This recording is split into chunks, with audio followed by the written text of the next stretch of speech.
A UN Security Council meeting ended earlier today with neither the US nor Russia managing to pass their resolutions that they brought before the Council. The resolutions were aimed at dealing with the recent alleged chemical attack that took place in Douma in Syria several days ago. Both Russia and the United States saw their efforts to pass resolutions frustrated by vetoes and votes against.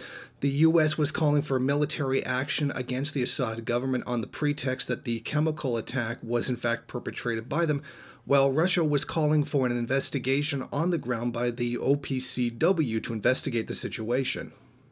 A resolution was offered by Sweden, supported by Russia, to call for the OPCW to investigate the alleged chemical attack. The resolution failed to pass. The U.S. vetoed the resolution on the claim that the plan was for a fact-finding mission, not an action against the Syrian government.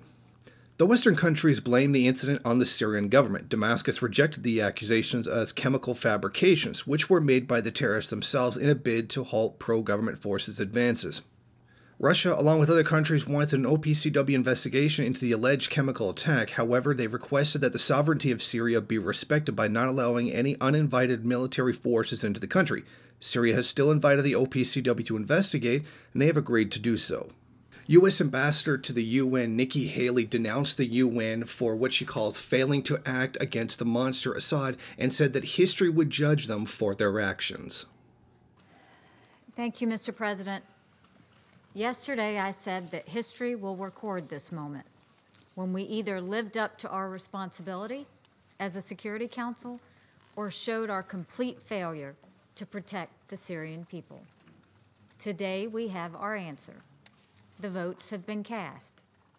The record will show that today, some countries decided to stand up for truth, accountability, and justice for the Syrian people. However, despite the turnout today, the United States has said that it will take action against Syria with or without the permission of the United Nations.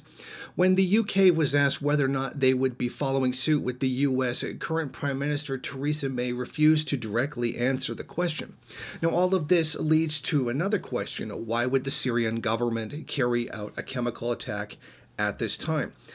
When the alleged attack took place, foreign fighters, the fighters against the Syrian government, had already left the area. There were only civilians left there to begin with. So what would be the point of carrying out a chemical attack to fight the rebels if they were actually already gone?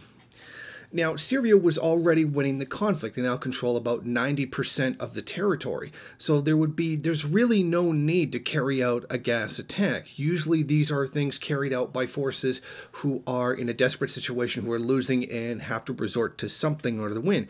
Yet very clearly the Syrian government was in command. They were winning and the war looks like it would be over in about 2 to 3 weeks. So it really makes no sense that the Syrian government would be doing this. I mean, we have to keep in mind that every time this allegation that the Syrian government has carried out a chemical attack has been made after they've made significant advances against the enemy, when it would be unnecessary to do so. And they usually happen right before votes at the United Nations Security Council against the country. So these are all very suspiciously timed. These are very clearly false flag attempts being carried out in order to justify a foreign intervention into Syria, particularly with the United States and possibly the UK towing the line behind. However, today it seems that attempts by the US to call for a military act against the Syrian government has met its fate inside the UN Security Council, where it has been voted against by many countries and even including vetoed by a permanent UN Security Council member of Russia.